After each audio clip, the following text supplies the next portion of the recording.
Bismillahirrahmanirrahim. Assalamualaikum warahmatullahi wabarakatuh. Alhamdulillahi ala ihsani wa syukru lahu ala taufiqihi wa amtinani. Asyhadu an la ilaha illallah wahdahu la syarika lahu ta'ziman li sya'ni. Wa asyhadu anna Muhammadan abduhu wa rasuluhu da'ila ridwani. Allahumma salli alaihi wa ala alihi wa ashabihi wa ikhwani. Hadirin yang dirahmati Allah Subhanahu wa taala. Pada kesempatan kali ini kita akan membahas tentang bagaimana meraih kemenangan di bulan Ramadan. Kita tahu bahwasanya para ulama telah sepakat di bulan Ramadan adalah bulan penuh berkah, yaitu di bulan tersebut kalau kita boleh bahasakan yaitu Allah memberikan atau mengobral pahala sebanyak-banyaknya di bulan tersebut. Dan itu adalah hak istimewa Allah. Allah memilih waktu-waktu istimewa, Allah memilih tempat-tempat istimewa. Wa rabbuka yakhluqu ma yasha'u wa yakhtar. Maka lahumul khiyarah. Kata Allah, Allah yang menciptakan apa yang Dia kehendaki dan Allah memilih apa yang Dia kehendaki sesuai dengan hikmahnya Subhanahu wa taala. Dan di antara hikmahnya Allah Subhanahu wa taala memilih bulan Ramadan sebagai bulan yang penuh berkah, ladang untuk mencari pahala sebanyak-banyaknya, ladang untuk mencari ampunan sebanyak-banyaknya, ladang untuk meraih derajat surga setinggi-tingginya. Dan para ulama telah sepakat bahwasanya bulan Ramadan dilipat gandakan ganjaran secara kuantitas maupun secara kualitas. Maksudnya secara kuantitas yaitu satu amal dilipat gandakan seperti beramal 10 kali, 700 kali atau lebih, itu namanya secara kuantitas. Adapun dilipat gandakan secara kualitas yaitu pahalanya dilipat gandakan, ya. Artinya pahalanya tetap satu sebagaimana dihitung satu, tapi dilipat gandakan kualitasnya. Gampangannya, kalau kamu beramal ini dapat satu mobil, ya. Kalau di luar bulan Ramadan Avanza, kalau Ramadan Lexus misalnya. Ini sederhana. Maksudnya bilangannya satu tetapi kualitasnya ditambah. Maka Allah Subhanahu wa taala di bulan Ramadan melipat gandakan secara kuantitas maupun kualitas. Dan ini berlaku secara umum pada tempat-tempat yang mulia maupun waktu-waktu yang mulia. Berbeda dengan maksiat. Kalau maksiat tidak dilipat gandakan secara kuantitas. Karena satu maksiat tetap dihitung satu dosa. Satu maksiat tetap dihitung satu dosa, tetapi bisa dilipat gandakan secara kualitas. Seperti orang bermaksiat di bulan Ramadan tentu berbeda dengan di luar Ramadan. Orang bermaksiat di tanah haram tidak sama bermaksiat di tanah halal misalnya. Ya. Tapi kalau untuk kebaikan dilipat gandakan secara kuantitas maupun kualitas. Tapi berapa lipat gandanya? Tidak datang dalam hadis sahih menjelaskan hal ini secara detail. Datang dalam hadis riwayat Al-Baihaqi dan juga Ibnu Khuzaimah, namun sanadnya lemah, bahwasanya di bulan Ramadan amalan-amalan sunnah bernilai seperti fardu. Amalan sunnah seperti amalan wajib, dan amalan wajib dilipat gandakan 70 kali lipat. Namun hadisnya secara sanad dhaif, secara sanad dhaif. Demikian juga sepertinya bertentangan dengan makna umum dari hadis-hadis sahih. Contoh, penerapan di bulan Ramadan bahwasanya pahala dilipat gandakan secara kuantitas dan kualitas seperti umrah di bulan Ramadan. Umrah di bulan Ramadan, kata Nabi sallallahu alaihi wasallam kepada seorang wanita, jika telah datang bulan Ramadan fa'tamiri. Kalau datang bulan Ramadan maka berumrahlah, ya. Ya, maka sungguhnya umrah di bulan Ramadan ta'dilu hajjah. Pahalanya seperti haji, seperti haji. Bayangkan umrah apa bandingannya dengan haji. Umrah kegiatannya cuma 2,5 jam, 3 jam, ya kan, cuma tawaf, sa'i, tahallul. Adapun kalau haji berhari-hari, mulai tanggal 8 sampai tanggal 13. 8, 9, 10, 11, 12, 13, 6 hari. Atau kalau ta'ajjul 5 hari. Jadi kalau kita bandingkan 3 jam dibandingkan dengan 5 hari, tentu lipat gandanya sangat banyak. Ini di antara isyarat bahwasanya benar-benar di bulan Ramadan amalan soleh lipat gandakan secara kuantitas maupun kualitas. Demikian juga ketika kita berbicara tentang Lailatul Qadar. Kata Allah Subhanahu wa taala, Lailatul Qadri khairun min alfi syahr. Malam Lailatul Qadar lebih baik daripada 1000 bulan. 1000 bulan kalau kita konversikan kurang lebih 83 tahun lebih. Allah tidak mengatakan malam Lailatul Qadar seperti 1000 bulan, tapi Allah mengatakan khairun, lebih baik daripada 1000 bulan, ya. Padahal Lailatul Qadar itu kalau kita lihat cuma 10 jam. Kita malam kan paling cuma berapa jam? 10 jam, 11 jam, 10 jam. Kalau musim dingin mungkin 12 jam ya. Kira-kira di Saudi seperti itu ya. Artinya kalau kita bilang 10 jam, ternyata dilipat gandakan menjadi 83 tahun, berarti 1 jam itu mewakili 8,3 tahun kira-kira. 1 jam sama dengan 8,3 tahun. Kita beramal 1 jam seperti beramal 8,3 tahun. Tentunya tidak seperti ini, cuma saya kasih gambaran bahwasanya benar-benar di bulan Ramadan itu dilipat gandakan secara kuantitas maupun apa? Kualitas. Datang dari sebagian salaf, saya bacakan di sini. Di antaranya dari Abu Bakar bin Abi Maryam an asyakhihi annahum kanu yaqulun. Dia berkata, guru-gurunya berkata, yaitu para salaf, ya. Idza hadara syahrul Ramadan fanbasitu fihi bin nafaqati. Kalau datang bulan Ramadan, ini wasiat para salaf, maka hendaknya kalian bermudah-mudahan dalam memberi nafkah. Fa inna nafaqata fihi mudha'afatun. Karena nafkah di bulan Ramadan dilipat gandakan. Kan nafaqati fi sabilillah, seperti fi sabilillah. Itu nafkah biasa, menurut dia dinilai seperti nafkah fi sabilillah. Ya, tentu berbeda nafkah biasa dengan nafkah fi sabilillah, ya, karena nafkah fi sabilillah minimal 700 kali lipat. Dalam aturan amal soleh itu minimal man jaa bil hasanati falahu asyru amsalihha. Minimal satu kebaikan lipat gandakan 10 minimal. Enggak ada satu kebaikan dibalas 1, enggak. Satu kebaikan dibalas 10 pahala minimal. Kemudian ila sab'ati dha'fin, sampai 700 kali lipat. Ila adhafin katsira, bahkan lebih daripada itu. Jadi untuk amal soleh secara umum minimal 10, kemudian berlipat-lipat sampai 700. Tapi kalau untuk nafkah fisabilillah minimal 700 kali lipat. Allah berfirman, "Matsalul ladzina yunfiquna amwalahum fi sabilillah kamatsali habbatin ambatat sab'a sanabila fi kulli sumbulatin mi'atu habbah wallahu yudha'ifu liman yasha'." Ya. Wallahu yudha'ifu liman yasha'. Kata Allah Subhanahu wa taala, perumpamaan orang yang berinfak di jalan Allah seperti biji yang ditanam kemudian menumbuhkan 7 bulir, 1 bulir isinya 100. Jadi 700 kali lipat. Ini disebut oleh Ibnu Hajar rahimahullah bahwasanya nafkah fisabilillah minimal lipat gandanya 700 kali lipat.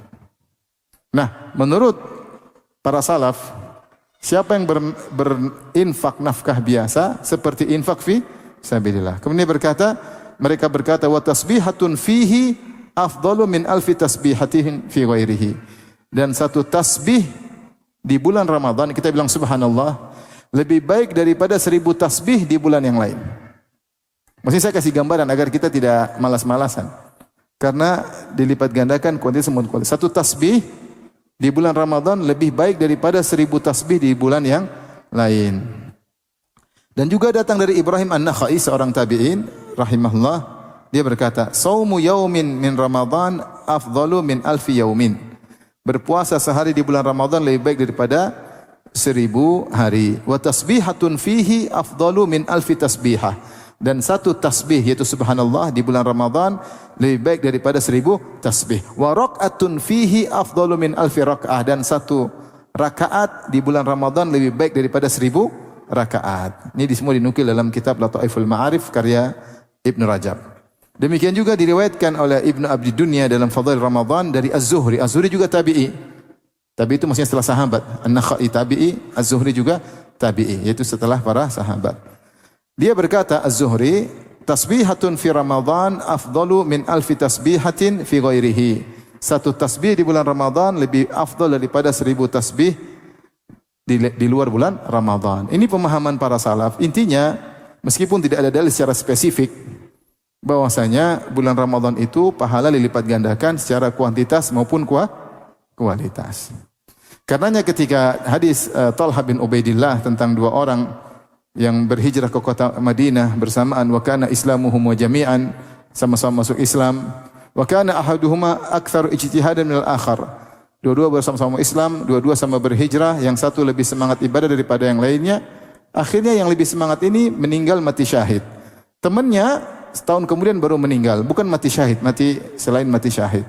Ternyata Talha bin Ubaidillah bermimpi yang kedua, yang mati belakangan, yang bukan mati syahid, ternyata masuk surga lebih dahulu. Akhirnya dia bingung, dia heran kok bisa yang lebih semangat belakangan masuk surganya. Akhirnya jadilah bahan perbincangan di kalangan para sahabat. Akhirnya sampailah kepada Nabi SAW. Nabi berkata, kenapa kalian heran? Maka Nabi jelaskan, alaisa qad makatha ba'dahu sanatan? Bukankah orang yang kedua itu masih hidup setahun setelah yang pertama meninggal? Wa adraka ramadhana fasamahu? Bukankah dia dapat bulan Ramadan dan dia berpuasa? Berapa banyak rakaat yang dia kerjakan sujud selama setahun? Walama bainahuma, ya, sungguhnya derajat antara pertama dan kedua lebih jauh daripada langit dan bumi. Jarak surga pertama dan kedua itu kedua lebih tinggi. Di antara sebabnya surga dia lebih tinggi dan duluan masuk surga. Kenapa? Adraka ramadhana fasamahu. Dia mendapat bulan Ramadan dan dia berpuasa di bulan tersebut. Artinya dia menjalani banyak ibadah di bulan Ramadan. Maka ini adalah nikmat besar ketika Allah membuat kita bertemu dengan bulan Ramadan. Demi Allah sudah banyak orang-orang yang tidak bisa bertemu dengan bulan Ramadan. Kesempatan untuk meninggikan derajat, kesempatan diampuni oleh Allah telah lepas dari mereka. Kita alhamdulillah masih terbuka di depan kita. Mudah-mudahan kita bertemu dengan bulan Ramadan. Ya. Ya. Oleh karenanya kita berusaha meraih kemenangan di bulan Ramadan. Sebenarnya kemenangan maksudnya apa? Kemenangan itu. Kemenangan kalau kita buka dalam Al-Quran bermakna pada dua makna, yaitu selamat dari neraka masuk surga, itu namanya kemenangan. Selamat dari surga, selamat dari neraka dan masuk apa? Surga. Seperti firman Allah Subhanahu wa taala, "Faman zuhziha 'anil nar wa udkhilal jannata faqad faz. Wa mal hayatud dunya illa mata'ul ghurur."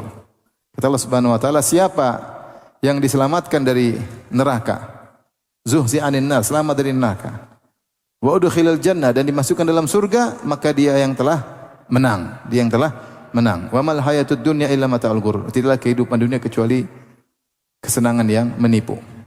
Demikian juga dalam Al-Quran, dalam surat Al-An'am, semirip dengan ini Allah berkata, Qul inni akhafu in asaitu rabbi adzaba yaumin azim may yusraf anhu yauma idzin faqad rahimah wa dzalikal fawzul mubin.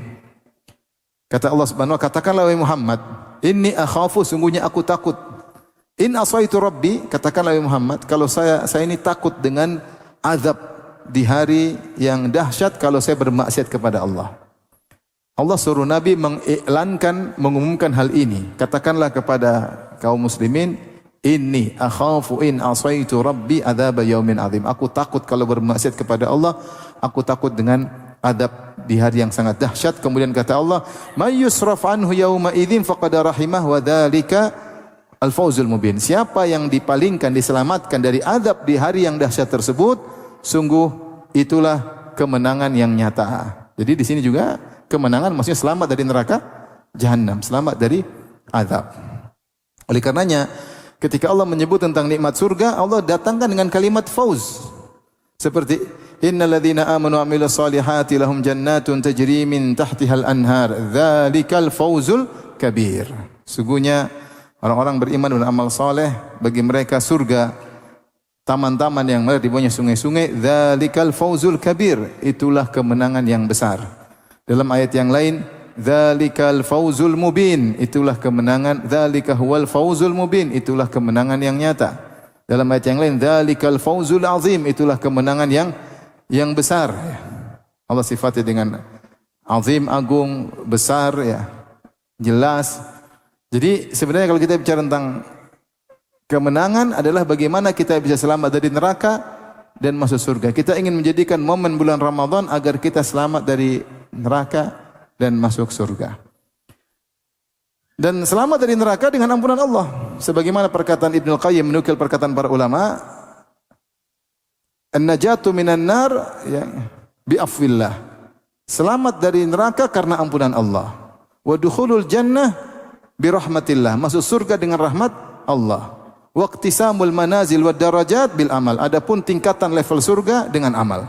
Jadi terkait dengan keselamatan tiga. Selamat dari neraka dengan ampunan Allah. Masuk surga dengan apa? Rahmat Allah.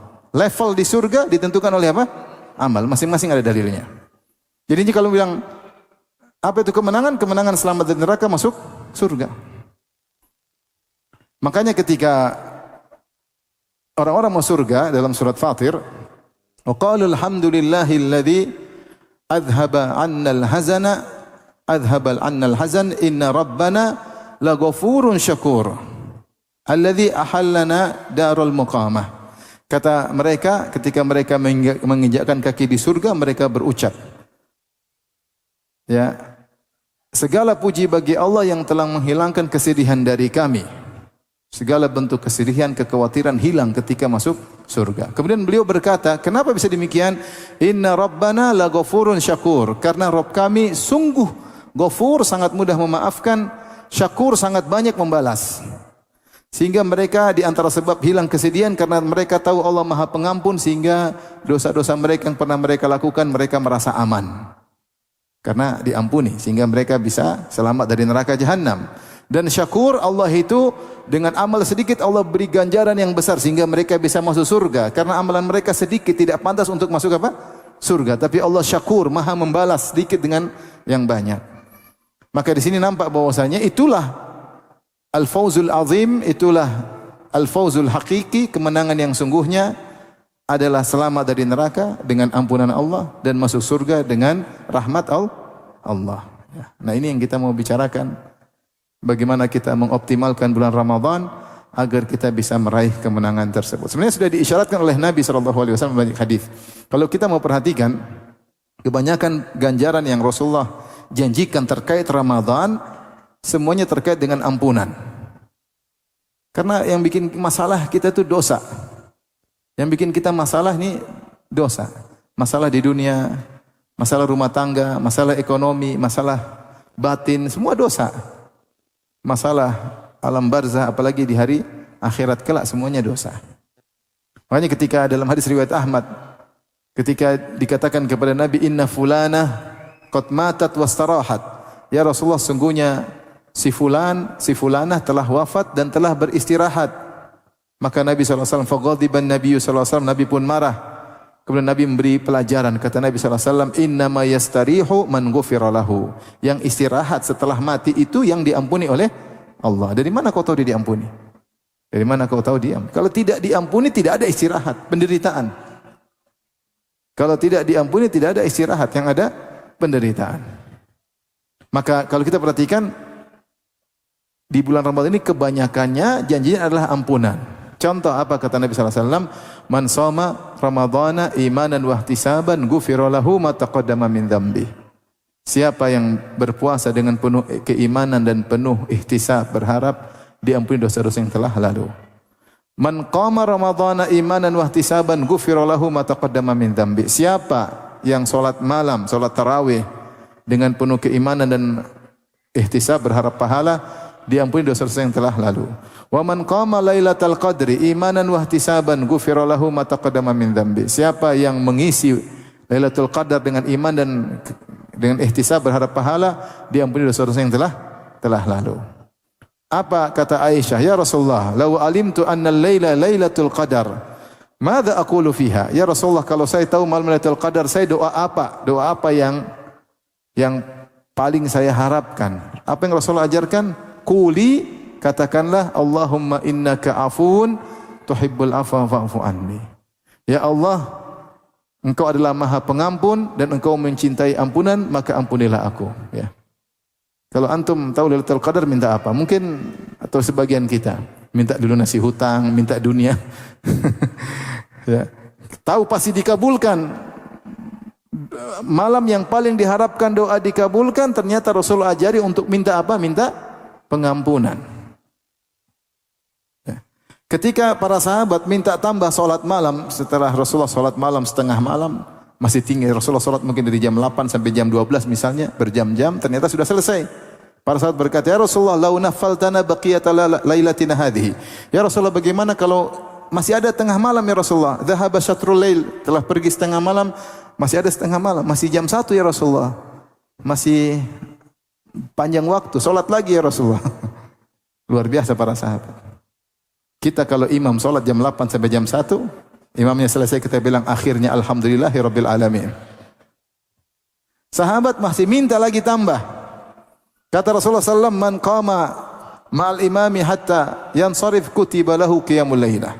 Ya, siapa yang salat sama imam sampai selesai, maka dicatat bagi dia salat semalam apa?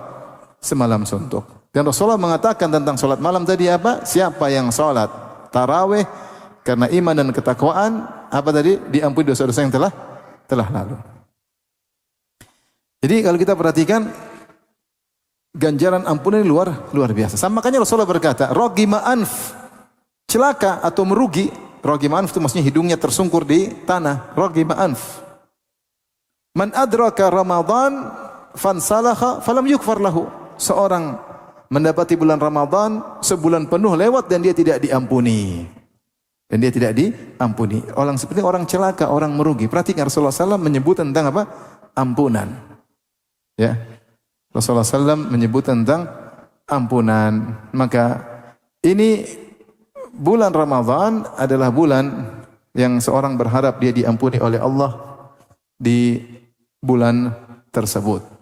Berusaha melakukan amalan soleh. Makanya diriwayatkan dari Abdullah bin Amr bin As radhiyallahu taala anhuma ketika dia berbuka dalam Sunan Ibnu Majah dengan sanad yang hasan dihasankan oleh Syekh Albani rahimahullah.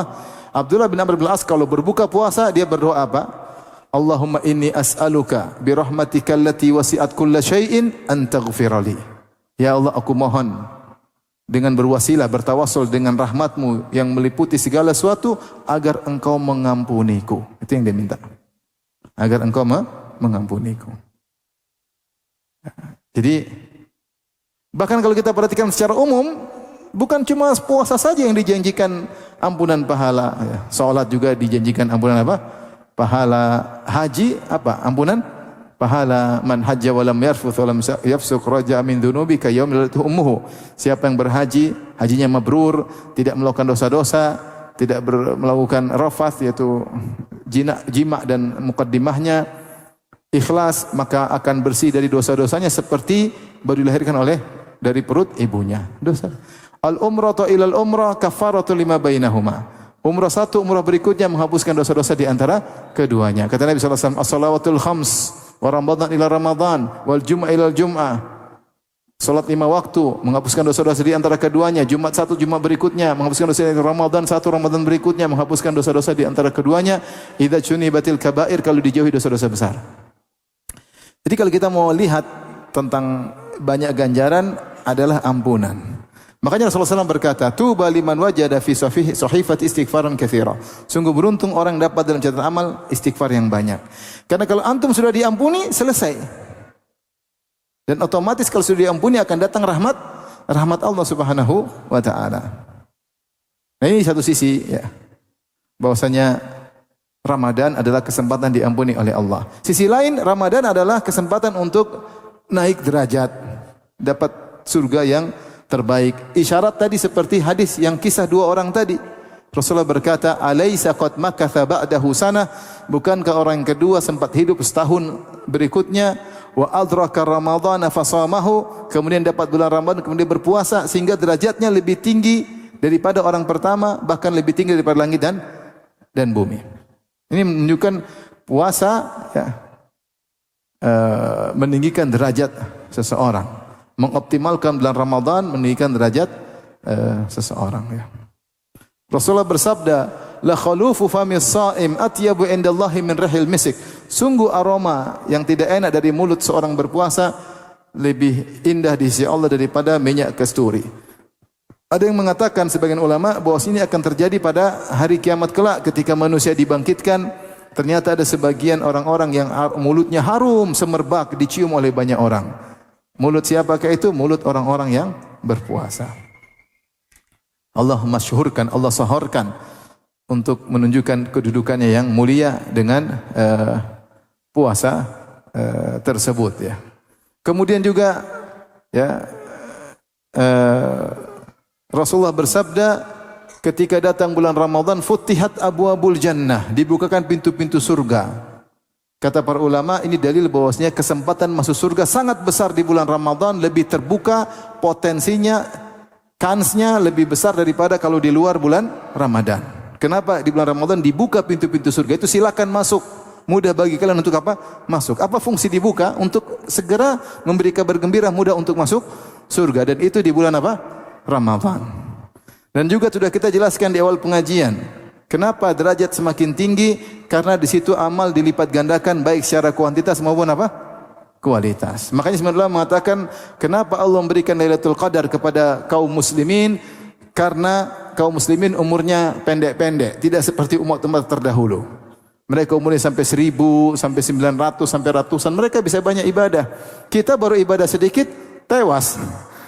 Umur sependek. Maka kalau dapat Ramadan saja 10 tahun antum dapat Lailatul Qadar terus, berarti umur antum berapa sebenarnya? 83 kali 10, 830 tahun dapat bonus.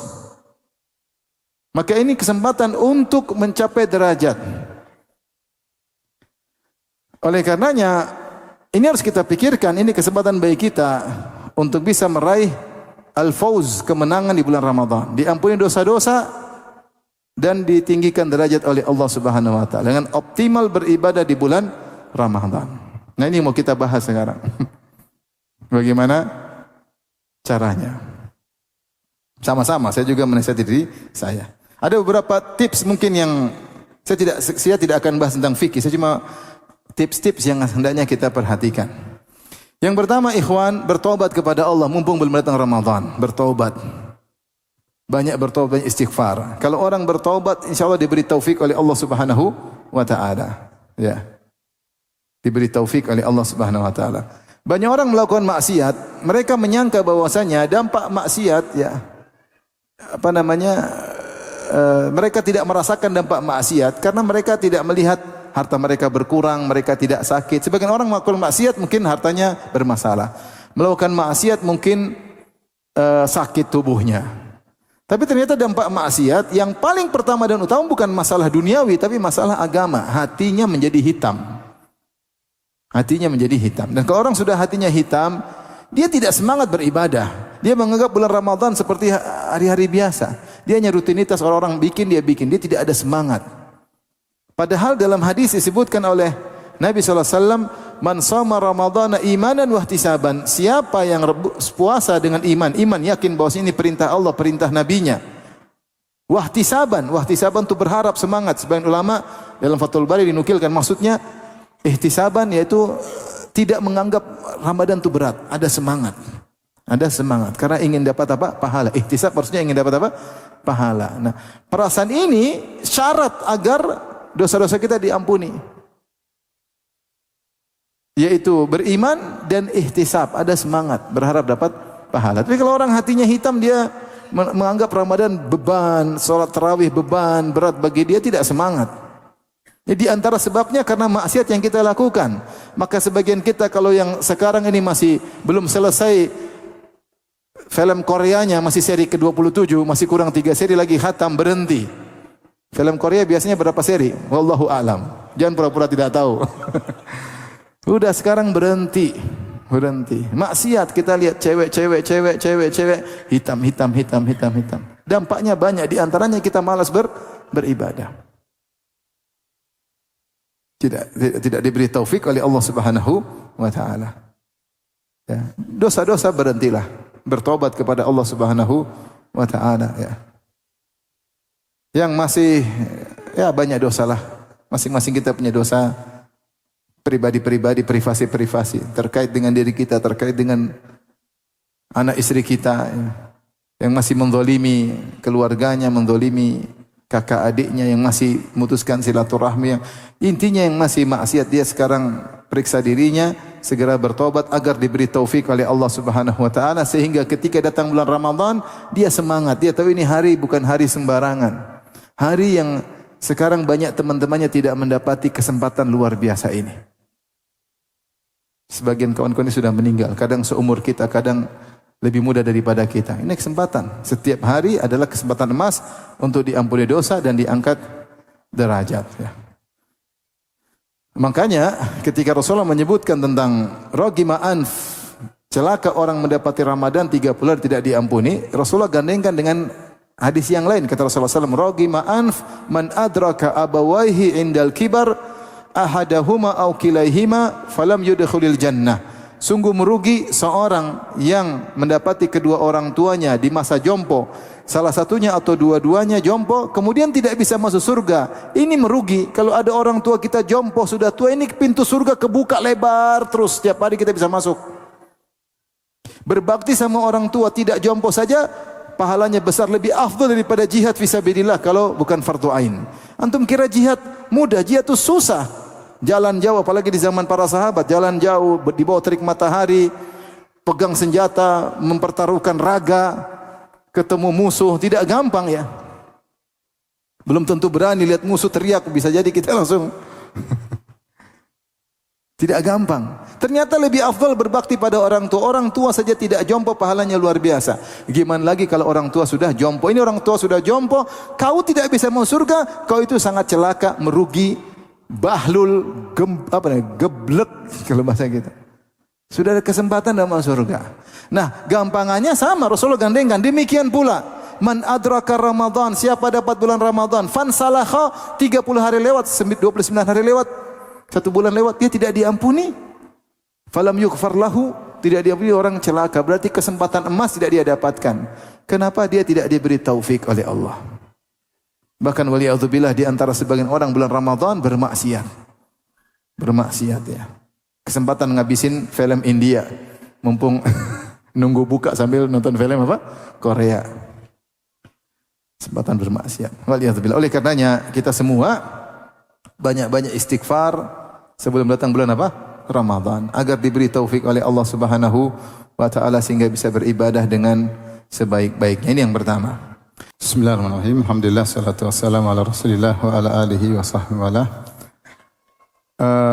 poin kedua yang hendaknya diperhatikan adalah menjauhi maksiat semaksimal mungkin ya. Karena maksiat adalah pengurang pahala atau pembatal pahala. Rasulullah telah bersabda, "Rubba sha'imin laisa lahu min siyamihi ilal ju' wal 'atash." Betapa banyak orang berpuasa, dia tidak meraih dari puasanya kecuali lapar dan dahaga saja ya.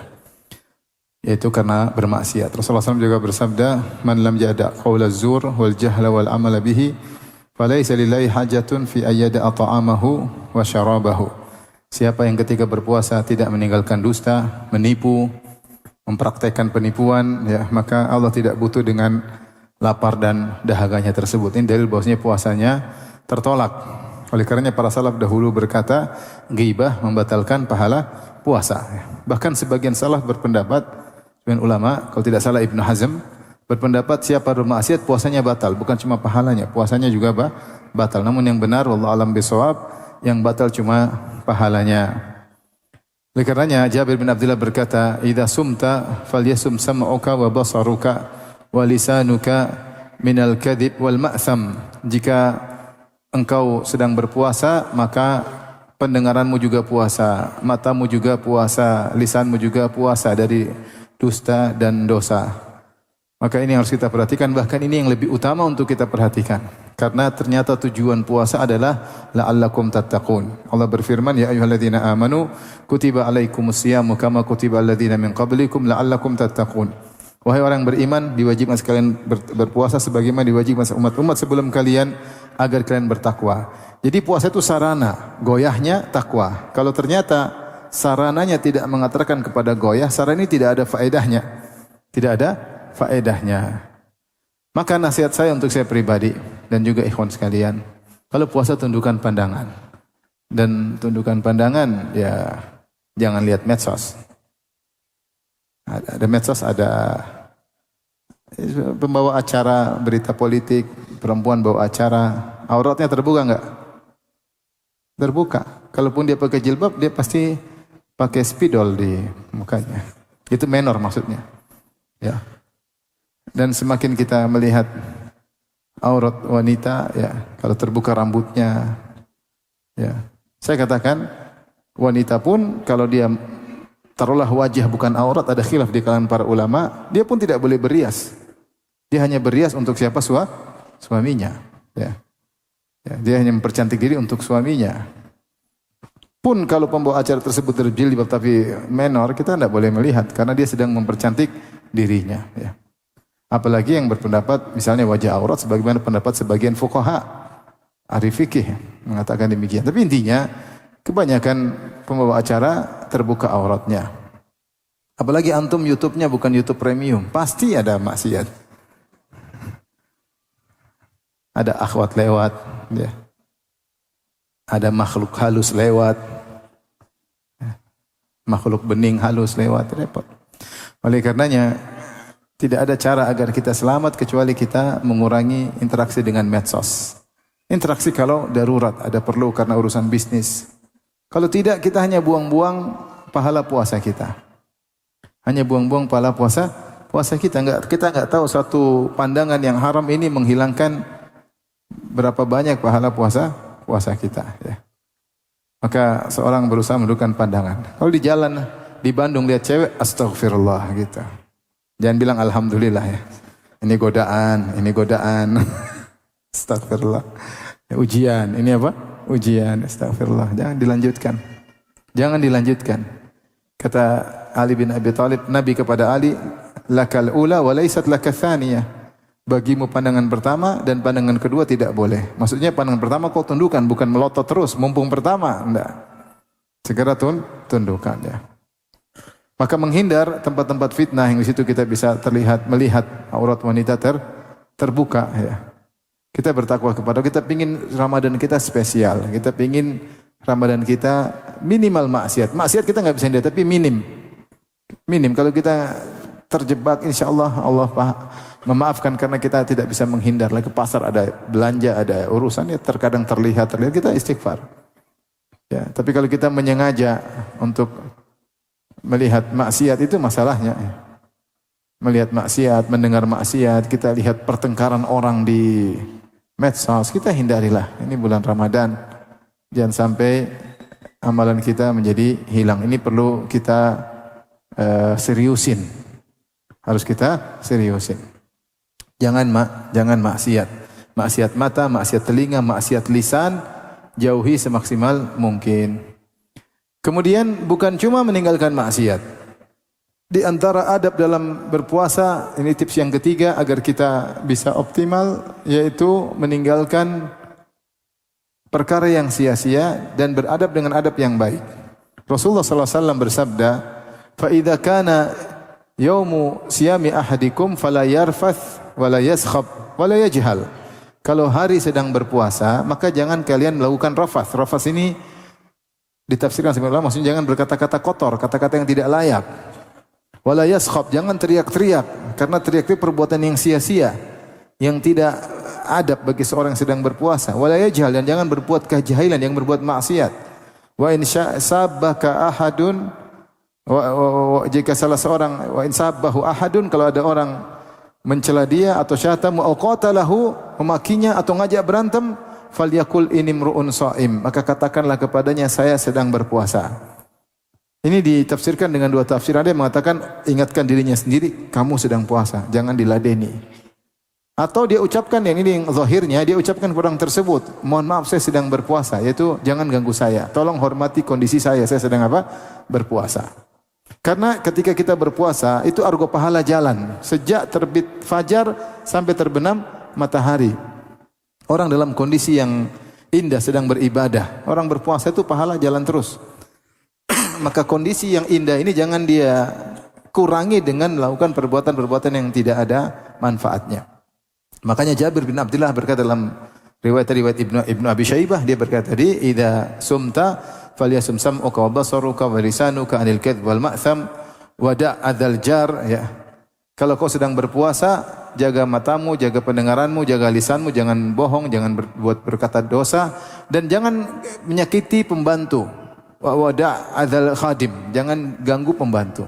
Beradab, kita kan kadang kita karena posisi di atas kita ngomong sama pembantu dengan perkataan yang tidak mengenakan. Kau inilah kita mudah kita marah, mudah kita bentak, mengganggu dia. Bulan Ramadan jangan ya. Jangan. Ya.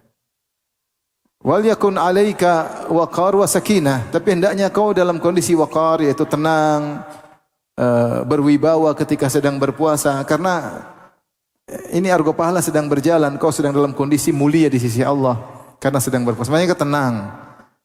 tunjukkan bahwasanya puasa itu ada adabnya. Kemudian wala taj'al yauma saumika wa yauma fitrika sawaan, dan jangan kau jadikan hari lagi puasa dengan tidak puasa sama saja. Enggak boleh, harus beda. Harus beda. Maka di antara agar kita bisa menjaga kondisi yang indah puasa, maka jangan melakukan hal yang sia-sia. Beradab ketika sedang berpuasa. Maka jangan sedang berpuasa kemudian ikut bertengkar dalam perdebatan di medsos, ikut nonton pertengkaran juga ngapain? Ini mencuri pahala puasa kita. Udah enggak usah itu, ngapain? Buang-buang umur, buang-buang waktu. Hanya menjadikan spekulasi dengan amalan puasa kita, menyangka kita dapat kemenangan, ternyata tidak mendapat kemenangan. Gara-gara kita melakukan hal yang tidak pantas bagi orang yang sedang berpuasa. Makanya segala perkara yang tidak ada faedahnya kita tinggalkan. Di antara ciri orang beriman walladzina hum 'anil lagwi mu'ridun, yaitu orang-orang yang berpaling dari perbuatan sia-sia. Wa idza marru bil lagwi marru kirama, kalau mereka melewati perbuatan sia-sia mereka tinggalkan, mereka tidak nongkrong di situ. Maka saya bilang penghalang besar bagi kita di zaman sekarang di bulan Ramadan adalah medsos, HP. Ini yang paling berat. Yang paling berat. Kalau antum bisa selamat dari medsos, dari HP, antum akan banyak mendapatkan faedah waktu antum akan bermanfaat ya. Antum akan bermanfaat. Makanya tips berikutnya yang keberapa? Yang keempat. Tips berikutnya pelit waktu, sok sibuk ya. Kita tunjukkan sok sibuk. Ada orang, aduh ini bulan Ramadan ya, saya mau diampuni oleh Allah. Enggak apa-apa. Orang aja ngobrol, aduh ini bulan Ramadan ya. Kalau lagi sibuk di grup, mohon maaf karena bulan Ramadan akan datang, saya minta izin live. Semoga kita diberi taufik. Assalamualaikum warahmatullahi wabarakatuh. Sudah keluar dari grup-grup ya. Saatnya kita melarikan diri dari grup-grup yang tidak bermanfaat. Kalau sudah kabur jangan balik lagi. Assalamualaikum. Keluar dengan baik-baik. Kalau kita tidak pelit waktu, terus kita mau baca Quran kapan? Kita mau zikir kapan? Waktu kita habis untuk yang tidak bermanfaat, ngobrol ngalul ngidul sama teman-teman, kumpul teman-teman, komentari WhatsApp yang tidak ada faedahnya. Kalau kerja enggak apa-apa, kerja cari nafkah ya wajib. Ramadan juga harus kerja. Tapi yang jadi masalah yang tidak manfaat waktu ini terbuang-buang. Terbuang-buang. Kalau kita waktu sudah terbuang, kita enggak bakalan bisa beramal soleh. Karena modal untuk bisa beramal soleh harus punya waktu luang. Kalau enggak punya waktu luang, gimana mau beramal soleh? Gimana mau khatamin Quran? Gimana membaca tafsir? Gimana banyak berzikir kepada Allah? Enggak mungkin. Maka kita harus sok sibuk. Lagi baca Quran ada orang yang ngajak ngobrol.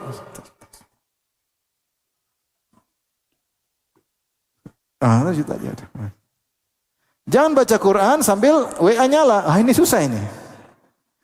Innallaha wa malaikatahu yusalluna 'alan nabi. Ya ayyuhal, repot. Enggak bakalan konsen. Repot. Udah itu sibuk, jangan buang-buang umur. Kita ini sudah usia ya. Sudah usia. Ya. Antum sekarang coba yang umur 30 tahun ke bawah angkat tangan. 30 tahun ke bawah. Yang 30 tahun ke atas? Oh, lebih banyak yang cepat mati daripada yang udah 30 tahun ke atas, sudahlah. Ya. Udah 30 tahun ke bawah, main-main udah selesai. Gen Z sudah selesai. Kita sekarang Gen Z, habis Gen Z sudah selesai, habis. Huruf terakhir huruf apa? Z ya. Alfa, masih ada lagi? Masya Allah, dibikin baru lagi Alfa. Udahlah, kita kapan lagi ya? Saatnya bulan Ramadan kita sok sibuk untuk berkhalwat dengan Allah Subhanahu wa taala. Jika tidak, kita Ramadan hanya seperti yang kemarin atau lewat begitu saja, tidak ada produktivitas yang bisa kita andalkan. Tidak ada. Baca Quran juga seadanya, terjemahnya pun tidak dibaca, tafsir juga tidak dipahami. Apa yang mau kita andalkan kalau kita enggak punya waktu? Sibuk buang waktu, makanya yang tidak bermanfaat tinggalkan di bulan Ramadan. Ingat tadi, kata salaf, satu tasbih lebih afdal daripada 1000 tasbih di waktu yang lain. Nah, semua kemudian kita ngapain buang-buang waktu. Oleh karenanya sok sibuk, segala kegiatan yang tidak bermanfaat tinggalkan. Alasan apa? Ramadan, saya memperbaiki diri. Bismillah ya. Ngajar istri juga bahwasanya kita harus optimal waktu. Maka para ulama memberi saran, kalau memang punya duit, sebelum Ramadan segala kebutuhan dibeli kalau memang mampu. Yang mau dibeli baju lebaran, beli sebelum Ramadan, suruh pilih-pilih sekarang mana beli lebaran. Yang perlu kerjaan sebelum Ramadan, dikerjaan kalau bisa selesaikan. Kalau kita di Madinah dulu, ya sudah, mau apa beli barang-barang, masukin freezer, sudah yang bisa buat tahan lama, sehingga tidak banyak keluar sana, keluar sini, waktu terbuang. Terbuang. Ibu-ibu juga, jangan kemudian bulan Ramadan habis untuk coba makanan, hari ini makanan ini, besok makan ini, sehingga waktu dia untuk masak bisa 3 jam sendiri. Ya masak bagus, tapi jangan sampai malah coba-coba makanan ketika di bulan Ramadan. Kita bulan Ramadan bukan bulan makan-makan. Ini bulan puasa. Bulan puasa, maka makan itu seperlunya agar kita bisa optimal puasa, bukan malah habiskan waktu. Zuhur sudah sibuk, pesan ini, pesan anu, makan, kemudian asar mulai sibuk. 6 jam sendiri habis buat buka puasa. Ngapain? Sudah beli aja Gojek, selesai. Hemat waktu. Beli tetangga yang sudah masak gorengan, tinggal beli selesai sudah. Habis besok gorengan apa? Udah tinggal beli. Kalau punya uang ya. Kalau enggak punya uang ya udah ke masjid nunggu apa? Takjil. Iya, mau saya waktu itu kalau kita enggak manage, kalau kita enggak hargai akan terbuang. Itu masalahnya situ. Kalau sudah terbuang kita enggak bisa ngapa-ngapain ya. Baca Quran enggak selesai. Baca Quran sih ngobrol, dia telepon sana, telepon sini. Baca Quran tuh HP matiin, udah baca Quran fokus. Nah, ini di antara tips yang penting agar kita bisa optimal. Kemudian di antara tips juga yang berapa? Yang kelima, banyak berdoa. Karena bulan dikabulkan doa bulan Ramadan. Dalilnya banyak, di antaranya tadi dalam suatu riwayat Futtihat Abwabus Sama, dibuka pintu-pintu langit ketika bulan Ramadan.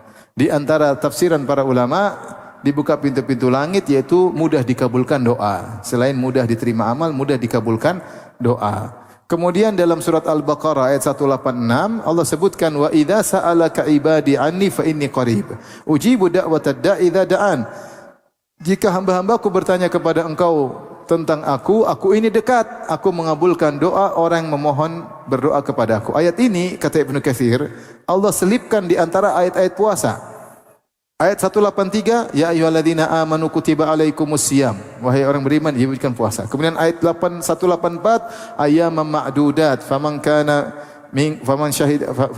minkum dan seterusnya. Kemudian ayat ke-185, Syahrul Ramadan alladzi unzila fihil Qur'an, tentang Ramadan. Ayat 186 tentang doa. Ayat 187 tentang Ramadan lagi. Uhilla lakum lailatas siyami rafathu ila nisaikum. Jadi 183 tentang Ramadan, 184 tentang Ramadan, 185 tentang Ramadan, 186 tentang doa, 187 tentang Ramadan lagi. Kata Ibnu Katsir, tidaklah Allah menyelipkan ayat tentang doa kecuali untuk menunjukkan bahwasanya bulan Ramadan atau orang berpuasa itu doanya mudah dikabulkan.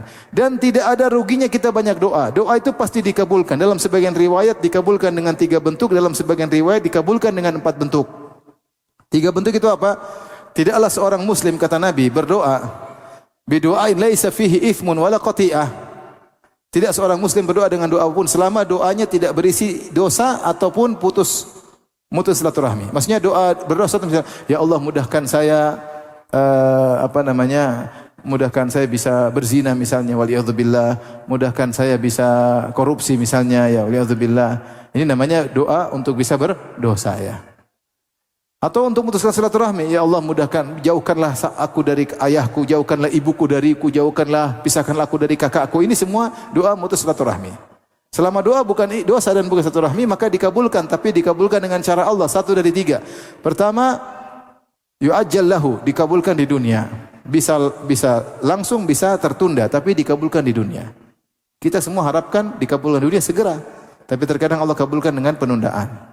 Ternyata ada yang lebih baik, yaitu dikabulkan di akhirat. Coba menurut logika kita, mana yang lebih baik, dikabulkan di dunia atau di akhirat? Di akhirat. Akhirat itu pahala, ganjaran abadi, surga. Tapi kita pengennya di mana? Di dunia. Tapi belum tentu Allah kasih.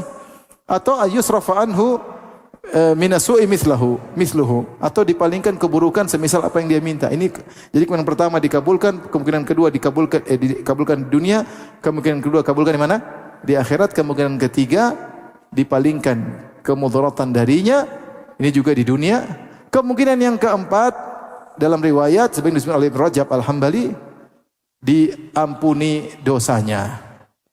Dalam hadis kata Rasulullah SAW, Allah berfirman, Ya bena Adam, innaka ma da'autani wa rajautani ghafartu laka ala ma kana minka wala ubali. Wahai anak Adam, selama kau berdoa kepadaku, selama kau berharap kepadaku, aku ampuni dosa-dosamu dan aku tidak peduli.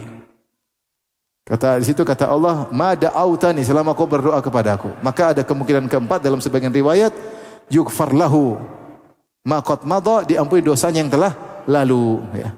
Oleh karenanya tidak ada ruginya kita berdoa di bulan Ramadan. Di antara dalil bahwasanya doa dikabulkan dalam hadis kata Rasulullah SAW, doa yang tidak ditolak, doa usaim hatta yuftir, doa orang yang berpuasa sampai dia berbuka. Jadi selama dia berpuasa, dia doanya dikabulkan dan mudah dikabulkan. Maka jangan lupa di sela-sela kita puasa kita berdoa. Antara azan dan iqamah jangan lupa berdoa. Ketika sholat, kita lagi sholat sunnah, fokus ketika sujud berdoa, ketika tasyahud akhir berdoa, ya. Ini diantara yang dianjurkan. Dan yang paling utama adalah doa menjelang berbuka. Doa menjelang berbuka. Doa menjelang berbuka. Dalam riwayat, doa us-shaim hina yuftir, ketika dia sedang berbuka. Dan kata Syekh Utsaimin rahimahullah, ketika sedang berbuka terkumpullah segala keharapan kepada Allah. Dia lagi lapar-laparnya, lagi dahaga-dahaganya di penghujung ibadah, kemudian dia berdoa kepada Allah. Maka ini sangat mudah dikabulkan. Dalam sebagian riwayat inda fitri, ketika sedang berbuka, yaitu menjelang sedang berbuka, setelah berbuka sedikit. Sebagian dalam riwayat doa berbuka, dhahabat dhama'u wabtallatil uruqu wa thabatal ajru. Insyaallah itu setelah berbuka kita baca ini. Jadi intinya doa kapan saja, perbanyak doa. Berdoa, doa diri kita untuk akhirat kita, doa orang tua untuk orang tua kita. Udah lama kita enggak doain mereka. Doa buat anak-anak kita, buat istri-istri kita, buat kawan-kawan kita. Ada yang salah kah? Doa buat teman-teman kita. Saya lafal jamak semua. Tapi doain semua, doain. Kapan lagi bulan Ramadan, dan tidak ada ruginya. Doa itu sendiri taruhlah tidak dikabulkan, dia afdalul ibadat yang paling mulia. Taruhlah tidak dikabulkan, dia sendiri sudah merupakan ibadah. Karena tertampaklah kehinaan seorang hamba di hadapan Allah ketika dia sedang berdoa. Dan Allah suka kondisi seperti itu, ketika seorang dalam kondisi hina dina, menghinakan dirinya, mengakui keagungan Allah, dia angkat tangan, apalagi dia menangis berdoa, itu Allah paling suka kondisi seperti itu. Karena itu bukti dia seorang hamba. Maka kelanjutan dari itu, yang keberapa sekarang? Selain sering banyak berdoa, yang ke-6, banyak berzikir. Banyak berzikir. Ibnu Taimiyah rahimahullah ketika ditanya tentang amalan terbaik, dia bilang amalan terbaik bermacam-macam, variatif, sesuai dengan kondisi manusia yang bervariasi. Tetapi secara umum kata dia, di antara amal terbaik secara umum adalah banyak berzikir. Banyak berzikir. Dan dia bilang minimal zikir adalah zikir-zikir yang keseharian Nabi SAW. Jika engkau melakukan zikir keseharian Nabi, engkau disebut termasuk orang-orang yang banyak berzikir. Contoh, zikir pagi petang jangan tinggalin. Contoh, zikir bangun tidur, zikir mau tidur, zikir masuk toilet, zikir keluar dari toilet, zikir masuk masjid, keluar masjid, zikir keluar rumah, masuk rumah, zikir naik kendaraan, zikir mau apapun, mendatangi istri kalau di malam hari. Dengan zikir-zikir harian yang Rasulullah ajarkan, maka kita insyaAllah termasuk dari orang yang banyak mengingat Allah. Yang Allah sebutkan dalam surat Al-Ahzab, innal muslimina wal muslimati wal mu'minina wal mu'minati wal qanitina wal qanitati was sadiqina was sadiqati was sabirina was sabirati wal khashi'ina wal khashi'ati wal mutasaddiqina wal mutasaddiqati was saimina was saimati wal hafidhina furujahum wal hafidhat wal dzakirina Allah katsiran wal dzakirat a'adda Allahu lahum maghfiratan wa ajran 'azima. Dan laki-laki yang banyak mengingat Allah dan wanita yang banyak mengingat Allah, Allah siapkan bagi mereka ajran azima, ampunan dan ganjaran yang besar. Jadi jangan lupa zikir-zikir yang sudah kita hafal, yang belum kita hafal kita mulai hafalkan, kita terapkan dalam keseharian kita. Doa masuk pasar, doa naik kendaraan, doa masuk suatu kota, kegiatan. Jangan lupa banyak doa. Ya. Insya Allah kalau kita sering berzikir, kita sering ingat Allah Subhanahu Wa Taala. Di antara ibadah agung adalah berzikir ketika sedang berpuasa. Dan di antara zikir yang afdal adalah baca Al-Quran. Banyak baca Al-Quran dengan tadabbur. Saya baru kemarin isi pengajian tentang tadabbur di bulan Ramadan. Kalau ada waktu tolong didengar karena pembahasannya panjang. Tadabbur di bulan Ramadan. Ya. Kemudian yang terakhir, keberapa ini? Ketujuh, waktu-waktu prime time jangan disia-siakan. Di antara waktu prime time untuk orang berpuasa adalah ketika sahur, sepertiga malam terakhir secara umum, dan ketika berbuka. Dalam hadis riwayat Al-Imam Al-Bukhari, Anas bin Malik bercerita, Zaid bin Sabit radhiyallahu anhu berkata, tasaharna ma'a Rasulillah. Kami bersahur bersama Nabi sallallahu alaihi wasallam. Ini dalil tentang bolehnya sahur berjamaah ya. Sahur sahur bersama ya. Jadi bukan bukber aja, ada sarber sarber sahur bersama ya. Tasahar nama. Kemudian semua qoma ila salat. Kemudian Rasulullah sallallahu bangkit untuk salat. Kemudian ditanya, kam kana baina sahur was salat? Berapa jarak antara sahur dan salat? Maka Zaid bin Sabit berkata, qadru 50 ayah, yaitu seukuran membaca 50 ayat. Di sini Ibnu Hajar rahimahullah ketika membahas hadis ini mengatakan, orang Arab dahulu, karena dulu belum ada jam seperti kita, sehingga mereka mengukur waktu dengan kegiatan perbuatan mereka. Seperti mereka mengatakan qadra halb syad, seperti seukuran memerah susu kambing misalnya. Jadi mereka tahu memerah susu kambing kira-kira berapa lama. Mesti mereka mengatakan qadr nahri al-jazur, seukuran menyembelih onta. Mereka tahu menyembelih onta mungkin sekian. Kebiasaan mereka. Kebiasaan keseharian orang-orang Arab. Kalau orang-orang tukang maksiat, seukuran meminum secawan khamar. Kalau mereka tukang maksiat. Tapi kalau mereka dulu cerita amal. Nah, orang Arab biasanya mengungkapkan ukuran waktu dengan perbuatan mereka. Nah, di sini Zaid bin Sabit radhiyallahu anhu memalingkan dari kebiasaan orang Arab kepada amal soleh. Kata dia, qadru 50 ayah.